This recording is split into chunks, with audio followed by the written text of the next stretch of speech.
दोस्तों नमस्कार, मैं हूं परमात्मा देव और आप देख रहे हैं ग्रेट इंडियन फार्मर। दोस्तों आज बिल्कुल नए विषय को लेकर बात हो रही है।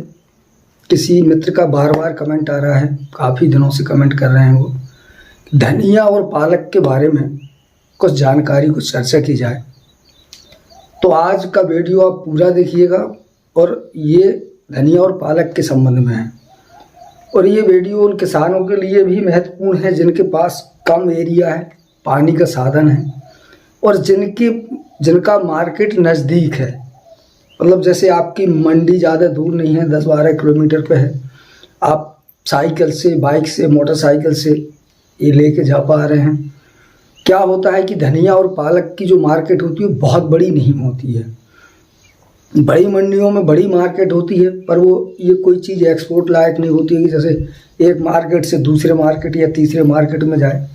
तो जो लोकल में जो रिटेल बिक्री होती है, जो फुटकर बिक्री होती है, वही लोकल की बेकार जो माल खरीदती है, उन्हीं के लिए जो पर्याप्त होता है वही है। अगर ज़्यादा होगा तो मार्केट डाउन होगा और बाकी बचा हुआ माल आपको फेंकना पड़ेगा, क्योंकि ये आज का कटा हुआ माल आज ही ज़्यादातर बिकता है। तो अगर आपके पास लोकल में है तब आप इसकी खेती की ट्राई करिएगा। खेती बहुत अच्छी होती है, बहुत कम लागत में और बहुत कम मैनेजमेंट में सबसे सस्ता यही है। पर इसका मार्केट हमेशा महंगा हो ऐसा ज़रूरी नहीं है। अक्सर गर्मियों के समय में जिस कोई भी टफ सीज़न होता है, कठिन सीज़न में, अप्रैल के बाद से ये महंगी होती है और जाके यहाँ अक्टूबर तक महंगी रहती है। नवंबर के बाद, नवंबर से लेके और मार्च तक का मार्केट धनिया का, पालक का, दोनों का डाउन होता है।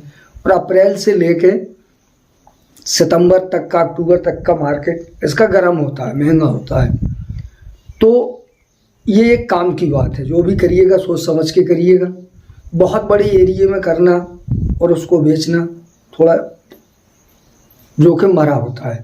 कई बार बहुत सारा माल सेल होता है और कई बार बहुत सारा माल फेंक जाता है, बट लागत बहुत ना के बराबर होती है। बस थोड़ी सी सावधानी और डेली का काम, इसमें समय बहुत ज़्यादा लगता है। आप घूमना, चलना फिरना ये थोड़ा कम हो पाता है।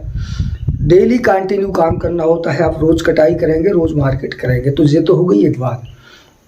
चर्चा करते हैं खेती की। हमें इसकी खेती कैसे करना चाहिए। इसके लिए बहुत ज़्यादा ढालू ज़मीन नहीं होना चाहिए। जमी मिट्टी कैसी भी हो, हर तरह की मिट्टी में उत्पादन हो जाता है। ध्यान ये देना होता है कि मिट्टी में जो पानी की शोषण क्षमता है वो कैसी है। इसकी खेती अगर आप बेड बनाकर करते हैं तो हमेशा आपको बहुत अच्छा बेनिफिट होता है। मल्चिंग पर भी खेती की जा सकती है, धनिया, पालक की, मेथी की, लेकिन उसके लिए थोड़ा मेहनत करना पड़ेगा। बेड में बनाने के बाद, मल्चिंग चढ़ाने के बाद छोटे छोटे 4-4 इंच पे छोटे छोटे 1-1 इंची के होल करने होते हैं। उत्पादन बहुत अच्छा होता है। मल्चिंग पर भी उत्पादन दोगुना हो जाता है। पौधे की सेल्फ लाइफ थोड़ा ज़्यादा बढ़ जाती है, लंबे समय तक चलता है। पर मल्चिंग को ना करके अगर आप साधारण में भी करेंगे तो आपको बेड में करना चाहिए। ज़्यादातर किसान क्या करते हैं, क्यारियों में करते हैं, जिससे निंदाई गुड़ाई में प्रॉब्लम होती है, पानी भर जाता है, ज़मीन ठोस हो जाती है। बेड हमेशा मिट्टी को देखते हुए बनाना चाहिए। अगर आपकी मिट्टी पड़ुआ है, उसमें शोषण क्षमता कम है, मतलब पानी को देर में एब्जॉर्ब। बेड का मतलब होता है आप नाली बनाएंगे कम से कम 1 फुट गहरी, 1 फुट 8 इंच ऊंचा, 8 इंच से 12 इंच ऊंचा बेड बनाएंगे। बेड की जो चौड़ाई है वो आप 2 फीट, 2.5 फीट, 3 फीट, 4 फीट तक रख सकते हैं। उसके लिए यही सोचना होता है कि आपकी मिट्टी, जैसे मेरे यहाँ की मिट्टी, अगर मैं 4 फुट का बेड बनाता हूँ, बीच में 1-1.5 फीट की नाली देता हूँ, फिर 4 फीट का बेड बनाता हूँ 1 फुट ऊंचा, और अगर नाली में 2 घंटे पानी अगर भरा रहेगा तो पूरा बेड गीला हो जाएगा, मिट्टी शोषण कर लेगी। मेरे यहाँ चिकनी दोमट मिट्टी है। यही मिट्टी अगर जो पड़ुआ मिट्टी होती है ना, महीन मिट्टी जो बलुआ मिट्टी होती है, उसमें शोषण कम होता है। तो उसके लिए बेड की चौड़ाई अधिकतम 1.5 से 2 फुट होना चाहिए। नाली, ये मत सोचिएगा कि नाली की जगह खाली पड़ी होती है। बेड में उत्पादन हमेशा ज़्यादा होता है, चूँकि मिट्टी पोली होती है, पानी शोषण होके जाता है, खरपतवार कम होगा, निराई गुड़ाई में सुविधा होगी। ये जो चीज़ें होती हैं, खाद देने का जो इसका मैनेजमेंट होता है, अगर आप ऊपर से अक्सर ऐसे खाद फेंकते हैं तो ये पत्तियों पर खाद पड़ जाएगी, पत्तियों में अगर पानी होगा, नमी होगा तो वो जल जाएगी। इसीलिए बेड जरूरी होता है। नाली में अगर आप खाद घोल के नाली में आप दे रहे हैं और पानी के साथ वो खाद शोषण कर रही है तो उत्पादन दुगना हो जाता है। बीमारियां कोई ज़्यादा लगती नहीं है, कीड़े वीड़े लगते नहीं है। धनिया में हल्का सा हरा थ्रिप्स होता है, काला थ्रिप्स होता है, माहू आहू वगैरह उसको कहते हैं कई जगह अलग अलग तरीके से। तो एमिडा क्लोरोपेट एसीटा में बस इतनी दवा पर्याप्त होती है। हल्का सा फंगीसाइड कार्बेंडाजिम कॉपर मिला के कभी कभी ऐसे देते रहिएगा, एक बार छोड़ के एक बार।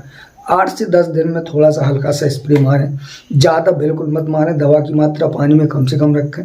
नॉर्मल दवा होती है। पल्की में कभी चबाने वाले कीट लगते हैं, उसके लिए आप प्रोफोनोफास 2 ml पर लीटर किसी भी एमिडा या एसीटा के साथ मिला के डालते रहेंगे तो कोई प्रॉब्लम किसी भी सीजन में नहीं आएगी। वही फंगीसाइड हल्का सा कॉपर कार्बेंडाजिम, कभी कभी ज़्यादा सड़न गलन हो रही है बारिश में तो एमएस डाल ले सकते हैं।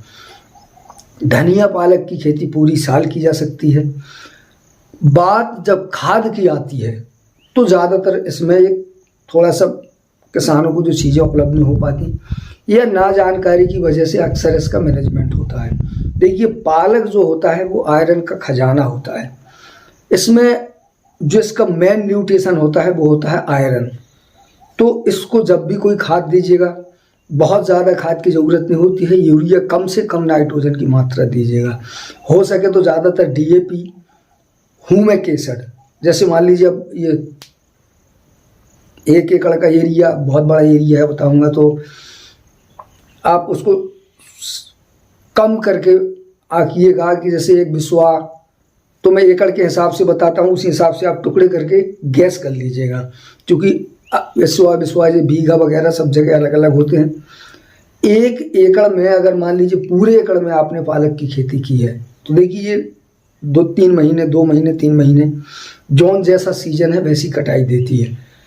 इसमें आपको 1 एकड़ में पूरे सीजन में अधिकतम 25 किलो डीएपी पर्याप्त होती है। 25 kilo DAP, 4-5 kilo humic acid और 10 किलो आयरन और 10 किलो सल्फर, बस मिला के उसको रख लीजिए। हर पानी, जैसे आप पानी दे रहे हैं 8 दिन 10 दिन में, इसमें थोड़ा पानी जल्दी लगता है तो उसको ऐसे टुकड़ों में बांट लीजिए। जैसे मान लीजिए पूरा मटेरियल 50 किलो 60 किलो हो गया, 50-60 किलो मटेरियल को सबको मिलाइए मत। ह्यूमिक एसिड को अलग, सल्फर को अलग, डीएपी को अलग, आयरन को अलग अलग पानी में फुला दीजिए, मतलब शाम को डुबा दीजिए। सबको अलग अलग रखिएगा, मात्रा को कन्वर्ट करिएगा। जैसे आपको इसको 15 दिन के अंतराल पर देना है, एक बार देना है, एक बार नहीं देना है, तो 1 महीने में 2 बार होगा। अगर 3 महीने की फसल होगी आप अधिकतम 5 से 6 बार इसको खाद दे पाएंगे। इतने में आपकी आखिरी तक जो चलेगी। और अगर आप 2 महीने काट रहे हैं तो 3 महीने काटेंगे और कटाई बहुत जल्दी जल्दी देगी। जैसे आप 2 दिन 4 दिन में ऐसे काट रहे हैं तो उसकी बिल्कुल बहुत कम पीरियड हो जाएगा और एकदम फ्रेश आती चली जाएगी। बीमारी नहीं होगी, पत्ता पीला वीला नहीं होगा, थोड़ा बहुत कीड़ा वीड़ा होगा तो कोई फर्क नहीं पड़ेगा, वो बिल्कुल एकदम पौधा हेल्दी रहेगा। वही सेम धनिया में, वही सेम पालक में। तो आपको जैसे मान लीजिए 50 किलो खाद है तो अगर आप उसको 5 हिस्से में कन्वर्ट करिए, 6 हिस्से में, 5 में करेंगे तो 4 होगा, 8 किलो के हिसाब से करेंगे तो ये 6 हिस्से बन जाएगी। 48 8 सवा 8 किलो, 8 सवा 8 किलो को सबको अलग अलग करिएगा। जैसे मान लीजिए 25 किलो डीएपी है तो 4-4 किलो, 6 को 24, ऐसे फिर 1-1 kilo sulphur, 1-1 kilo humic acid मिला के सबको अलग अलग करके एक ड्रम में घोल बनाइए। उस घोल को जहाँ से आप पानी दे रहे हैं, जिस नाली से भी पानी दे रहे हैं, उस नाली में ड्रम की टोंटी खोलिएगा। आधा घंटे 20 मिनट 25 मिनट जो भी पानी लगता है उसी हिसाब से एक बार सादा पानी लगाएंगे और सादा पानी ड्रम की टोंटी खोलेंगे तो पता चल जाएगा कितने टाइम में कितना खोलें कि ये चल जाए, मतलब पूरे में एक साथ हो जाए। उसको पानी के घोल के साथ दीजिए, आपका टाइम बचेगा और हर पौधे को बिल्कुल एक जैसा खाद लग जाएगा। आप देखेंगे कि कटिंग एकदम दुगनी हो जाएगी। और ज़रूरी नहीं है कि आप 15 दिन में दें। जब आपको लग रहा है कि आपका पौधा कटाई बराबर दे रहा है और इसमें कोई डिफरेंस नहीं आ रहा है, पत्ते पीले नहीं हो रहे हैं, कटाई स्लो नहीं चल रही है, तेज़ी से ग्रोथ हो रहा है, तो 15 दिन की जगह आप इसको 20 दिन 2 सादा पानी फिर 1 खाद दीजिए। आप देखिए मिट्टी के हिसाब से होता है। अगर आपकी मिट्टी में न्यूट्रिशन वैल्यू काफ़ी अच्छी है तो ज़्यादा खाद की ज़रूरत नहीं होती है, बहुत हल्की मात्रा पौधे को खाद की चाहिए होती है। हम ज़्यादा से ज़्यादा खाद देते हैं, इसलिए ज़्यादा से ज़्यादा बीमारी बढ़ जाती हैं। संतुलित आहार स्वास्थ्य के लिए सबसे बढ़िया होता है, हमारे लिए भी, हमारी खेती के लिए भी। तो ये जानकारी जो मेरे पास थी, ऐसा जब मैं कभी थोड़ा बहुत करता हूँ इसी हिसाब से करता हूँ। पहले शुरुआत में एक बार 2 बार ट्राई किया, बट मेरा मार्केट दूर है, उससे काम करने में मुझे प्रॉब्लम होती है, इसलिए मैं बड़ी बड़ी खेतियाँ करता हूँ, जैसे पपीता है, टमाटर है, मिर्च है, शिमला है, इस तरह की खेती करता हूँ। बहुत सारे किसान लोकल में हैं जो कर रहे हैं। कुछ लोगों ने इस साल बेड मल्चिंग पर भी ट्राई किया है, मुझे टाइम नहीं मिला, वरना मैं वीडियो बना के दिखा भी देता, डाल देता। बहुत अच्छा उत्पादन हुआ है। अगर आप कहेंगे कभी कोई किसान अगर कर रहा है बेड मल्चिंग पे, तो वो भी मैं आपको दिखाने की कोशिश करूँगा। फिलहाल ये जानकारी थी जो मेरे पास थी, मैंने आपको दी। वीडियो कैसा लगा कमेंट करके ज़रूर बताइए। मिलता हूँ अगले वीडियो में। नमस्कार।